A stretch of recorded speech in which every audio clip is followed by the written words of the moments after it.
Capítulo 13. Reconhecendo o papel dos apegos em conflito. A maioria de nós tem uma versão do mundo ideal. Eu devo, você precisa, eles deveriam. Precisa ser assim. Quando ouvimos essas palavras, estamos ouvindo nossos narradores expressarem um acordo que está em um nível mais alto de apego. Os narradores estão nos lembrando de como as coisas estão prestes a progredir, nos limites de nossa compreensão, para que o mundo seja do modo que queremos ou esperamos que seja. Essas são as regras de vida que criamos para nós mesmos, e se deixarmos de segui-las, é porque julgamos a nós mesmos e aos outros com severidade. Temos que entender isso direito, entre aspas. E nossas crenças nos ditam o que significa isso. Dependendo de nosso nível de apego a uma determinada crença, não podemos hesitar, por pouco que seja, a permanecer com a mente tão fechada que não conseguimos nem mesmo pensar em alternativas.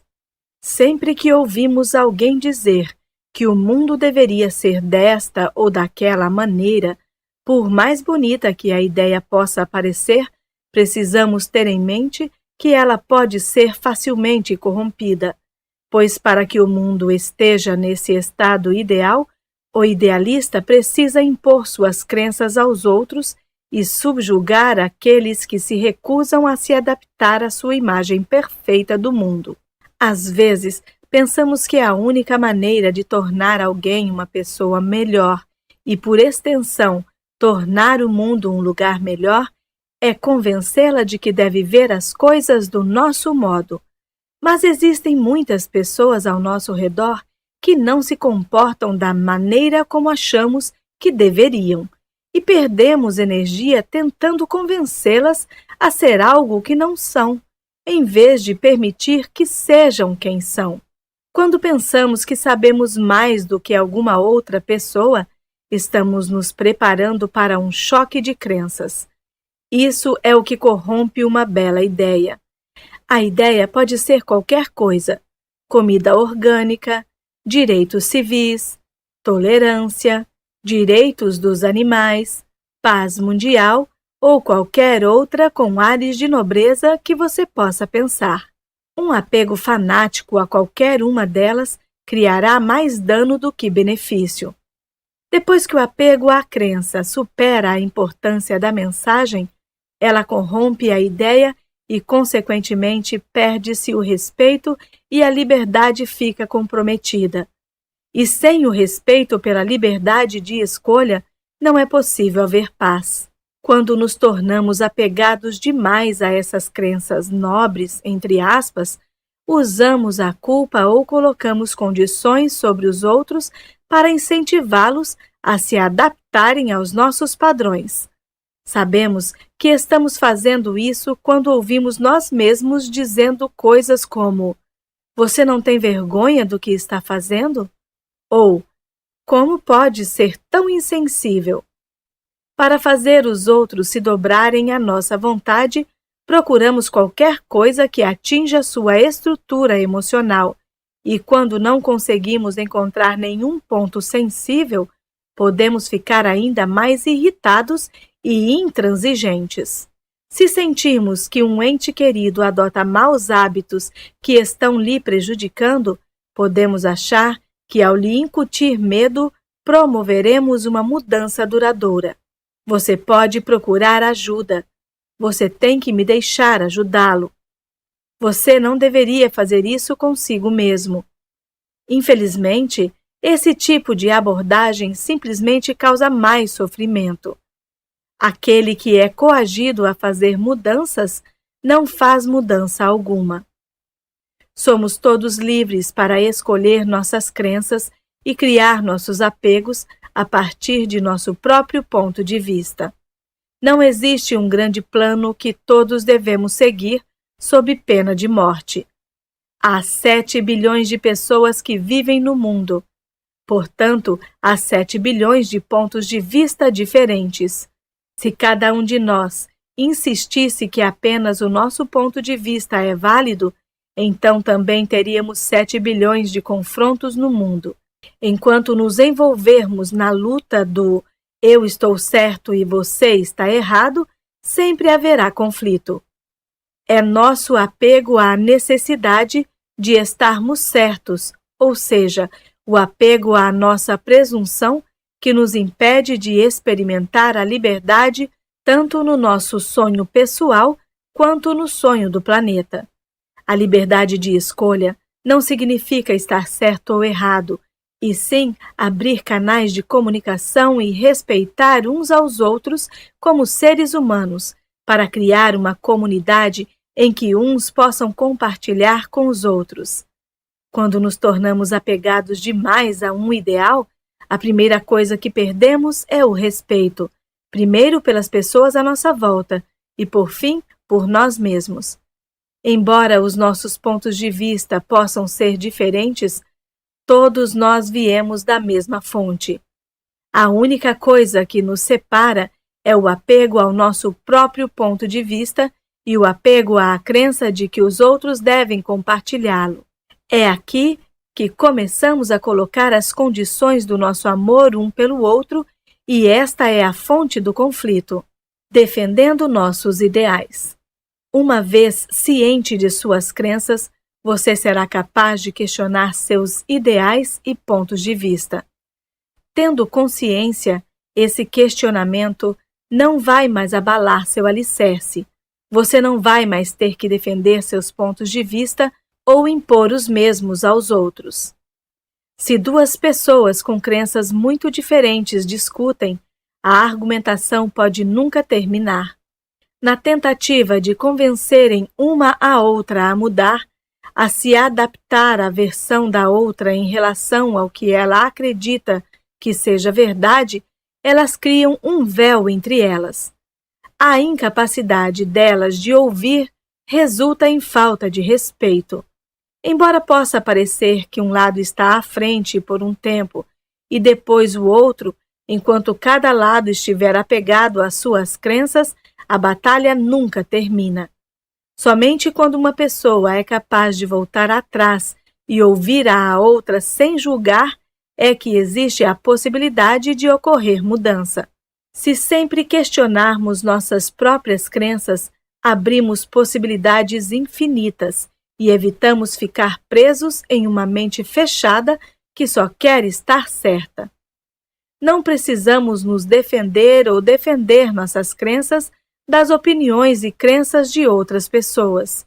Nossa única necessidade é de respeito próprio. Quando temos respeito por nós mesmos, não levamos para o lado pessoal o que as outras pessoas dizem ou fazem. Se cedermos à tentação de fazer das ações de outra pessoa uma afronta pessoal, perdemos aquele respeito por nós mesmos ao dizermos sim ao compromisso dela. Uma vez feito o apego a essa crença, torna necessário mudarmos a nossa motivação de uma defesa para uma ofensiva. Com uma simples mudança, podemos passar do papel de vítima para o de agressor, que tem um conjunto completamente novo de consequências. Ao não levar as coisas para o lado pessoal, não cedemos à nossa vaidade e podemos, portanto, tomar decisões com base no respeito mútuo que vai solucionar os problemas em vez de torná-los piores. Recentemente, um técnico foi à minha casa fazer uma instalação. Como faço com qualquer um que vai à minha casa, sentei e conversei com ele, fiz perguntas e acompanhei o trabalho dele. Ele me perguntou o que eu fazia e então lhe expliquei um pouco sobre o que faço. Ele ficou agitado e disse que existe apenas uma verdade, apenas um caminho, e que todos os outros só querem saber de tirar dinheiro das pessoas. Falou sobre seu pastor e dos ensinamentos de sua igreja, e reiterou que existe apenas um caminho. Não discuti com ele, apenas ouvi o que dizia. Segundo minha avó, isso é aprendizagem. Quando estava para ir embora, ele me disse: quando eu morrer, só tenho que responder a uma pessoa. Se eu estiver errado, bem, então vou descobrir. Continuou a me dizer que a razão de sua crença não era o amor ou a fé, mas a vontade de ir para o céu. Esse era seu principal propósito. Pelo menos foi o que ele me disse. Ele disse: Miguel, você pode dizer o que quiser para todas aquelas pessoas, mas lembre-se de que há apenas um caminho, a verdade. Realmente aprendi algo ouvindo o que ele tinha a dizer. Aquele técnico compartilhou suas crenças, mas não foi isso que aprendi. O que aprendi foi que ele acreditava de forma sincera no que estava me dizendo. E quem sou eu para dizer o contrário? Se eu tivesse a necessidade de argumentar, isso teria como base o meu próprio apego à minha identidade e às minhas crenças, e, consequentemente, um conflito sobre quem tinha a crença mais importante teria se instaurado entre nós. Esse técnico me mostrou que se eu tivesse que escolher discutir com ele, eu estaria formando o meu próprio apego ao conhecimento, que nada tinha a ver com ele. Isso me deu a liberdade de escolha. Fui capaz de olhar para as minhas crenças e escolher tanto ouvir a ele como a mim mesmo. A forma como ele leva a vida não tem influência alguma no modo como eu levo a minha, embora eu possa ver que seus apegos e seu conhecimento o controlam. Sei que não é da minha conta levantar objeções. Em vez de entrar numa discussão cega e surda sobre uma questão alimentada por nossa vaidade, podemos pelo menos estar dispostos a admitir que talvez estejamos errados ou que a situação pode ser vista de uma perspectiva totalmente diferente, como no caso do técnico. Quando optamos por compartilhar nossa verdade com os outros a partir desse parâmetro, podemos começar a construir o respeito mútuo. Quando olhamos para nossas crenças e pontos de vista com a mente aberta, torna-se claro para nós o quanto estamos apegados às nossas próprias crenças. Estar ciente dos apegos nos permite recuperar o poder sobre nossa liberdade para escolher se queremos continuar a mantê-los ou não. A escolha é crucial. Às vezes escolhemos torcer pelo time de casa ou discutir sobre religião ou política com a família. Às vezes escolhemos devotar uma parte da vida a uma causa ou a um movimento, outras vezes não. O fato de ter consciência, no entanto, vai nos permitir saber se nossa presunção está começando a corromper a essência de qualquer atividade que escolhemos nos envolver. Se nos vemos a defender com veemência a nossa posição ou causa, isso significa que o apego lotou nossa consciência. Ouvir o que os outros dizem sem permitir que suas palavras tenham poder sobre nós nos torna conscientes de nossa própria verdade. Permite-nos ver o que é real para nós e o que é só uma ilusão, uma mentira alimentada por nossa presunção. O dom de ouvir vai expor quaisquer ilusões relacionadas à presunção. Se estivermos conscientes, a nossa verdade não precisa ser defendida com os mecanismos infladores de ego de uma argumentação. Pouquíssima energia é exigida da nossa parte para simplesmente declarar a nossa verdade, se optarmos por declará-la. Quando a verdade é simples, você sabe que o seu alicerce é sólido. É claro que pode chegar o momento de defender essa verdade. Se esse momento chegar, você pode ficar confiante de que está em terra firme e com a total consciência do poder da sua própria vontade. Chega um momento na vida em que cansamos de ter de estar certos, especialmente quando percebemos como essa necessidade de inflar o ego afeta nossas relações com as pessoas que querem apenas ser nossos amigos, com as belas almas que querem apenas nos amar. Nossos apegos não nos deixam ver mais além do que nosso próprio umbigo. Todos temos um catalisador, um chamado para a ação, que nos mobiliza a fazer mudanças na vida. Esse catalisador quase sempre vem do mundo exterior, mas à medida que nos tornamos conscientes da forma como nosso filtro de conhecimento é construído, percebemos que uma mudança duradoura só pode vir de dentro. Nossas mudanças afetam o modo como interagimos com as pessoas em nossa vida e impactam o sonho comunitário, ou seja, o sonho do planeta. Fui eu que disse sim e não. Fui eu que fiz todos os meus acordos, e sou o único capaz de mudá-los. Quando vejo como meus apegos estão afetando o meu relacionamento comigo mesmo e com o sonho do planeta, percebo que sou o único que pode mudá-los. Este é o despertar da nossa intenção na forma do nosso livre-arbítrio. Como você está quase embarcando no último capítulo, quero deixá-lo com a ideia de que é realmente possível envolver-se em nossa existência humana ao ver além de nossos apegos e desfrutar plenamente da vida. Meu objetivo é que o capítulo final lhe forneça as ferramentas para ajudá-lo a exercer seu livre-arbítrio.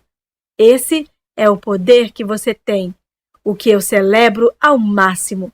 Apenas compartilho minhas palavras sem ter qualquer poder sobre quem as recebe. Ao receber essas palavras, você é a pessoa que deve dizer sim, eu concordo, ou não, eu não concordo. Isso é liberdade de escolha.